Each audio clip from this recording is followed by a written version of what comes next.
Olá, este é o Visão Parlamentar gravado em home office em função dos riscos da transmissão comunitária do coronavírus. Neste programa, eu converso com o deputado André Quintão, do PT, titular das comissões de Saúde, do Trabalho, da Previdência e da Assistência Social da Assembleia. Vamos falar sobre o aumento da fome e da vulnerabilidade social em Minas e no Brasil durante a pandemia e das respostas que o poder público pode dar a esta conjuntura. Acompanhe.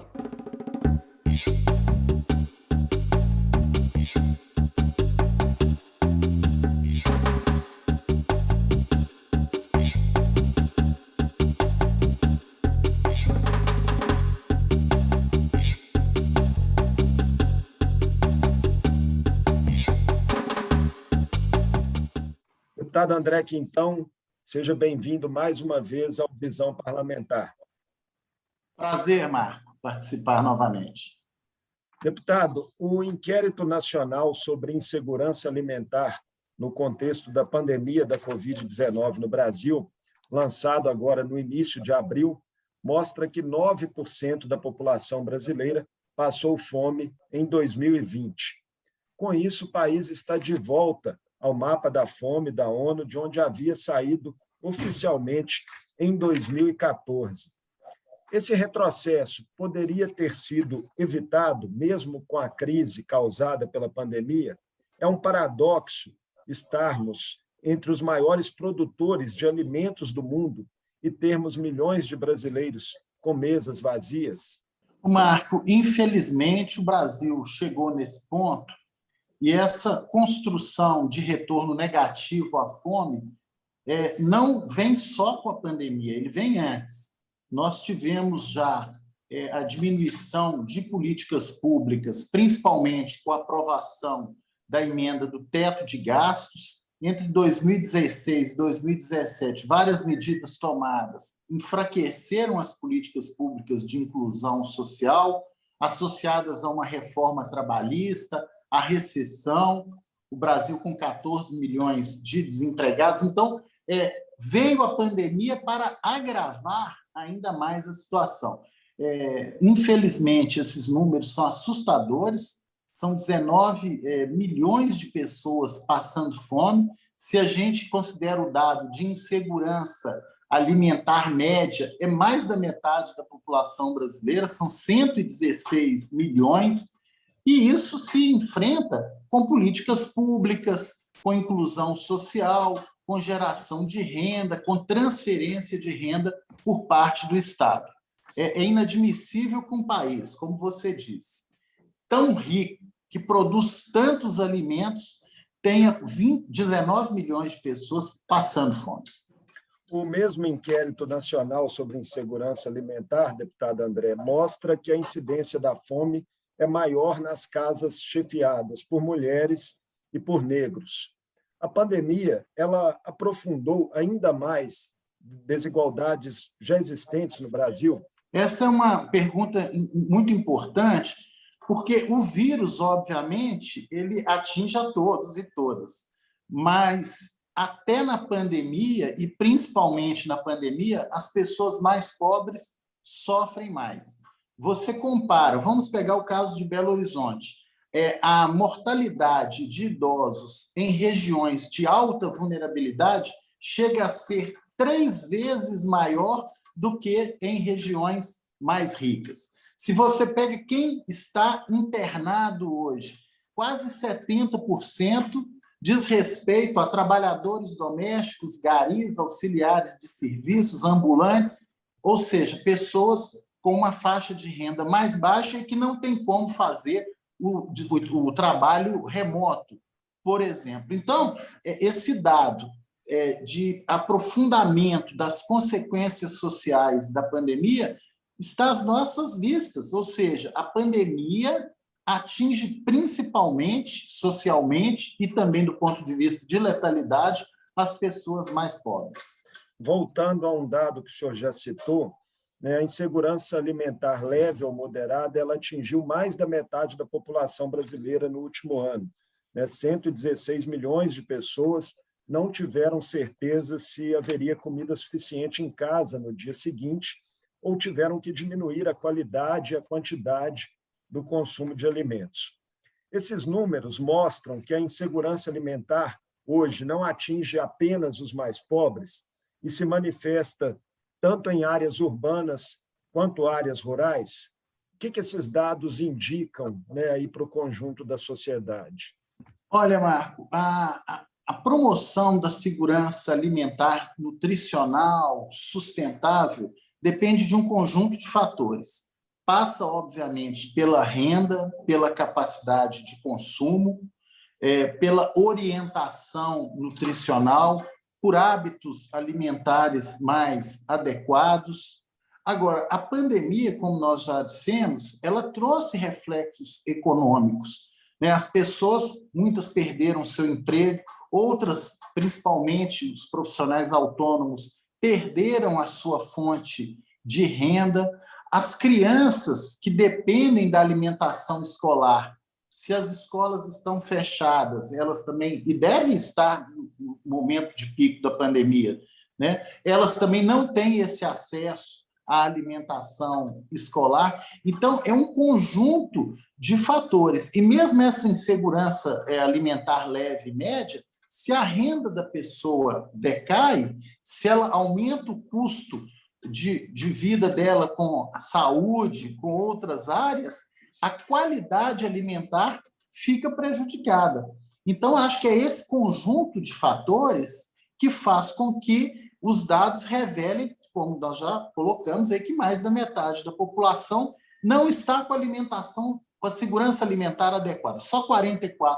Agora, é importante também que os governos tomem providências. Se o governo não está gastando recursos com a alimentação escolar, porque o ensino não é presencial, que ele reverta esse investimento em garantir a entrega de alimentação para as famílias. Isso, inclusive, em Minas Gerais, no interior, pode ser feito através da aquisição de produtos da agricultura familiar, porque também, se o agricultor familiar não vende o seu produto, ele não produz tudo para a sua própria segurança alimentar, ele precisa de um sistema de trocas.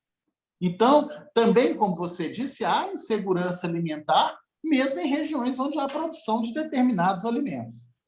No ano passado, 67,9 milhões de brasileiros receberam o auxílio emergencial. Após o fim da concessão do benefício, 13 milhões de pessoas aproximadamente passaram a viver em situação de extrema pobreza no país. A nova rodada do auxílio emergencial, aprovada recentemente, paga menos, e é um volume menor de brasileiros. Os valores aí variam entre R$ 150 e R$ 375. Nos moldes como está estruturado, o auxílio consegue cobrir as necessidades básicas dos beneficiários? De forma alguma. Basta quem está nos ouvindo colocar R$ 150 no bolso, quem tem renda zero e recebe R$ 150, ir no supermercado e ver se esse recurso vai garantir, no mínimo, a sua alimentação adequada. Lembrando que a pessoa paga conta de água, paga conta de luz, tem que pagar aluguel. O auxílio emergencial, quando ele inclusive teve o seu valor diminuído já no ano passado, o impacto na curva de ampliação da pobreza é impressionante. E com o seu fim, e esse ato que teve de alguns meses, a curva de pobreza aumentou muito. Então, a questão do auxílio emergencial nesse momento é uma necessidade urgente. Infelizmente, o formato, o governo federal definiu o valor não pela necessidade das pessoas. Ele colocou um valor referência e enquadrou dentro desse valor de referência os critérios, com esses valores que você mencionou, que variam aí de 150, 250 até R$ 375. Para uma família que já recebia o Bolsa Família, o valor de acréscimo gira em torno de R$ 60 apenas. Então, infelizmente, a política econômica do governo Bolsonaro é uma política financeirizada, centralista, ou seja, a preocupação é o teto de gasto, é o ajuste fiscal, ou seja, o governo não colocou a mão para valer na rede de proteção social que vem sendo desconstruída desde a emenda constitucional do teto de gastos.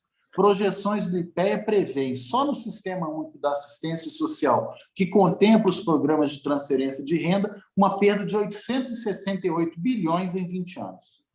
A equipe econômica do governo federal alega que a realidade fiscal do país não permitiria pagar, nesse momento, valores superiores no auxílio emergencial. Mas, diante dessa insuficiência do auxílio, que ações que o senhor acredita que ainda poderiam ser adotadas também em âmbito federal para amenizar os efeitos da pandemia para essa parcela mais vulnerável da população? Olha, Marco, o governo tem sido absolutamente federal e responsável no enfrentamento da pandemia. Passa pela questão da vacina, passa pela incapacidade de distribuição de insumos fundamentais, inclusive para salvar vidas humanas, passa por essa resistência em fortalecer a rede de proteção social. Tem que haver uma reorientação de recursos para essas finalidades. Eu acho que esse é o ponto 1. Tem que ter uma coordenação federativa das políticas públicas. O governo federal não senta com estados e municípios, eu posso falar da área da assistência social, que eu sou militante, que tem uma construção federativa, por exemplo, para integrar programas, porque os programas de transferência de renda, renda básica, que vão além do auxílio emergencial, poderiam também estar sendo complementados por estados e municípios. Nós já temos experiências nesse sentido. Então, se o governo federal pode investir mais diretamente, antes da pandemia, já em 2019, início de 2020, o corte de recursos nos serviços socioassistenciais girou em torno de 67%. Então, o governo tem que fortalecer seu investimento nas políticas públicas sociais, mas integrar um esforço federativo, inclusive intersetorial, com a educação, com a saúde, com a assistência, no sentido de que estados e municípios fortaleçam essa rede de proteção social. O fortalecimento da agricultura familiar, deputado André Quintão, é associado a uma maior aquisição de produção de alimentos pelo Estado, número esse que vinha em queda nos últimos anos, nesse número de alimentos que vinham sendo adquiridos pelo Estado. Isso pode ser um caminho, tentar fortalecer novamente esse segmento importante na produção de alimentos? Pode e deve. Este foi um dos pilares para o enfrentamento da fome. O Brasil saiu do mapa da fome numa combinação de recomposição do salário mínimo, programa de transferência de renda, o Bolsa Família, e uma política de aquisição da agricultura familiar, fortalecendo o PRONAF, fazendo a distribuição desses alimentos para entidades sociais, criando a Lei 11.947 de 2009, que obrigou que parte da produção da agricultura familiar deveria ser necessariamente parte integrante da alimentação escolar, no mínimo 30%. Foi esse conjunto de ações que melhorou, inclusive, a qualidade nutricional da alimentação do brasileiro. Nesse momento, o correto seria reorientar os recursos do Plano Nacional da Alimentação Escolar exatamente para a aquisição de produtos da agricultura familiar. Você fortalece lá a economia local, garante a renda para o produtor, pequeno produtor, e, ao mesmo tempo, você oferta alimentação de qualidade para as famílias de quem frequenta ou não está frequentando as escolas, e havendo sobra, inclusive, para as pessoas que estão em situação de extrema pobreza. Em Minas Gerais, são 1 milhão de famílias nessa condição. Especificamente aqui em Minas, o governo estadual apoiou os municípios em alguns programas assistenciais, como o Renda Minas, que teve a última parcela paga em dezembro de 2020. Também foram suspensos cortes no fornecimento de água e luz a pessoas de baixa renda. Há outras medidas que possam ser adotadas de forma mais imediata aqui em âmbito estadual? Com certeza.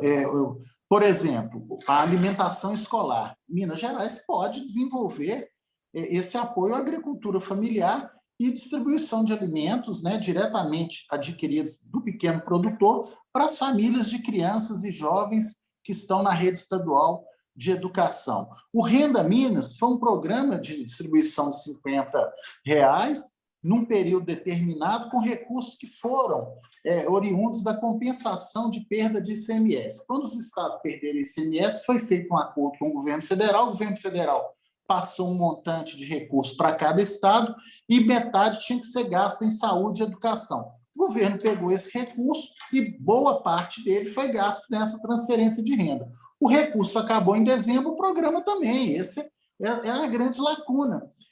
Nós já aprovamos, a Assembleia aprovou na Lei Geral da Pandemia a perspectiva do Estado ter um programa ou de auxílio emergencial ou de renda básica de cidadania. Então, o Estado já tem um amparo legal. Mas o Estado simplesmente fez uma distribuição de um recurso de compensação de perda de ICMS durante 2, 3 meses. E pronto, ponto final, está errado. O Estado tem que construir alternativas. Aí você vai me perguntar, mas de onde, deputado? Olha, nós aprovamos o Fundo de Erradicação da Miséria, inclusive eu defendi a prorrogação desse fundo. Agora, um fundo de 700, 800 milhões, o Estado gasta 200 milhões com as finalidades prioritárias e o restante é para pagar pessoal. Ele não gasta, ele poderia, por exemplo, utilizar parte desse recurso instituindo um auxílio emergencial complementar ou fortalecendo com recursos também da alimentação escolar essa aquisição direta da agricultura familiar. Independente das ações e responsabilidades do Estado como um todo, deputado André, os movimentos sociais têm promovido, né, diversas campanhas para socorrer a população carente. Mas essas entidades destacam que as doações diminuíram em relação ao início da pandemia, enquanto as demandas só aumentam. Como que o senhor vê a atuação da sociedade civil nessa conjuntura? Ela consegue suprir em que medida as lacunas deixadas pelo poder público? Marco, eu fico muito feliz com essas iniciativas solidárias, gestos humanitários, de preocupação de pessoas e grupos com o mais próximo. Nessa sociedade nossa consumista, intolerante, violenta, é muito bom cultuar valores da solidariedade e da fraternidade. Agora, a obrigação de garantir o direito à segurança alimentar a obrigação do poder público, é do Estado. Está na Constituição, direito humano à alimentação. Então, o Estado deve criar condições para que nenhum brasileiro ou brasileira passe fome. E essas iniciativas complementem as ações do Estado. O voluntariado, que é um tema que perpassa a sua pergunta, o voluntariado ele tem características próprias, ele não é regular, ele tem altos e baixos, ele depende da ação das pessoas. Tem muita gente também que faz a doação, que participa, que também está numa situação financeira mais delicada, porque a pandemia atingiu também setores médios, né? E não só os setores médios que participam dessas campanhas, né? Às vezes, até pelo contrário, quem ganha menos é que participa, às vezes, até mais de iniciativas solidárias. Então, há um conjunto de fatores. Daí nós não podermos ficar refém do voluntariado para matar a fome das pessoas.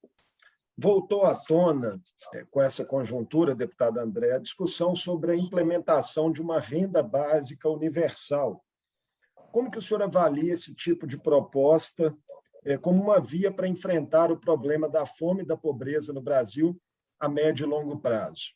Eu defendo a combinação da prestação de serviços socioassistenciais no âmbito do Sistema Único da Assistência Social, dirigido a crianças e adolescentes, pessoas idosas, pessoas com deficiência, com a transferência de renda universal. Então, acho que é essa combinação que é importante. O Brasil já tem um patamar construído, que é o programa Bolsa Família. Esse programa é reconhecido internacionalmente.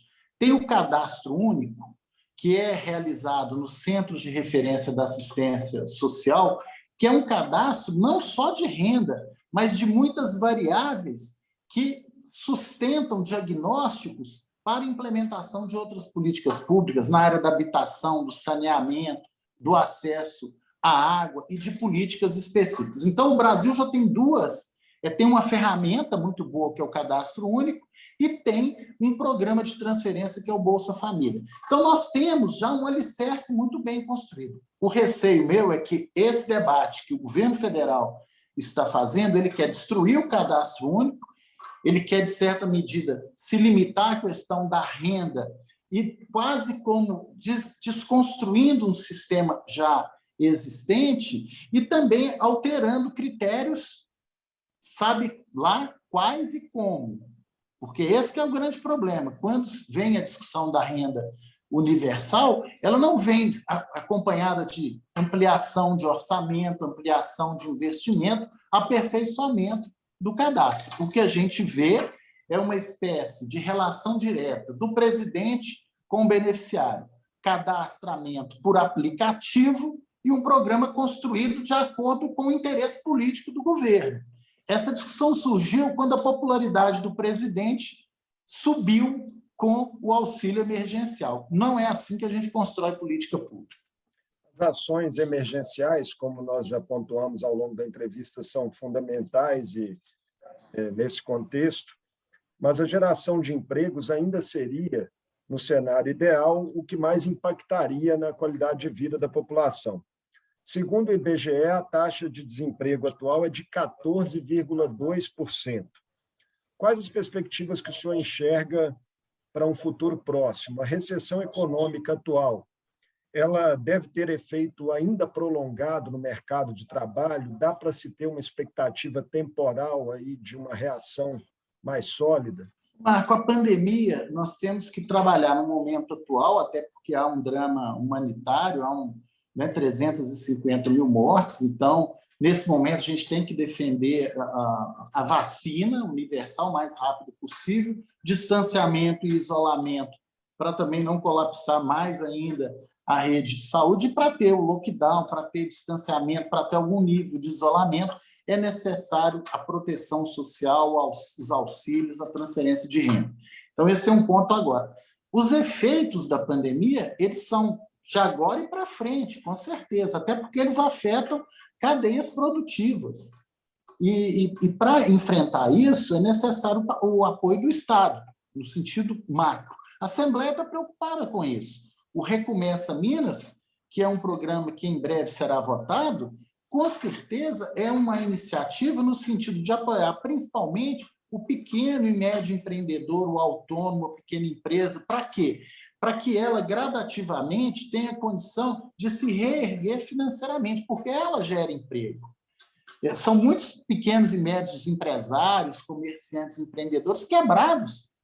É a pessoa que tem um pequeno restaurante, um salão, uma barbearia, um pequeno comércio, uma pequena fábrica. Se essa pessoa não tiver o apoio do poder público, crédito subsidiado, alongamento de pagamento de dívidas que ela tem, ela não vai reabrir os seus negócios e aí os empregos perdidos não serão recuperados. Essa que é a questão. Então, se não houver... Você sabe, né, no mundo inteiro, em momentos de graves crises econômicas, o Estado, nas várias partes do mundo, entrou com um forte programa de recuperação econômica. O mercado não resolve isso sozinho. Então, o governo federal, mas também os governos estaduais, deverão repensar as suas estratégias de recuperação econômica. Deputado André Quintão, muito obrigado por participar conosco do Visão Parlamentar, falando desse tema aí tão delicado que o Minas Gerais e o país enfrenta, que é o aumento da fome, da vulnerabilidade social e também das ações que o poder público pode adotar diante dessa situação. Muito obrigado, Marco, e se cuidem. Esse foi o Visão Parlamentar com o deputado estadual André Quintão, do PT, titular das comissões de Saúde e do Trabalho, da Previdência e da Assistência Social da Assembleia. Falamos sobre as respostas que o poder público pode dar ao aumento da fome e da vulnerabilidade social em Minas e no Brasil com a pandemia. Para rever esta e outras entrevistas com deputados estaduais mineiros, acesse o nosso portal. Obrigado pela companhia e até a próxima.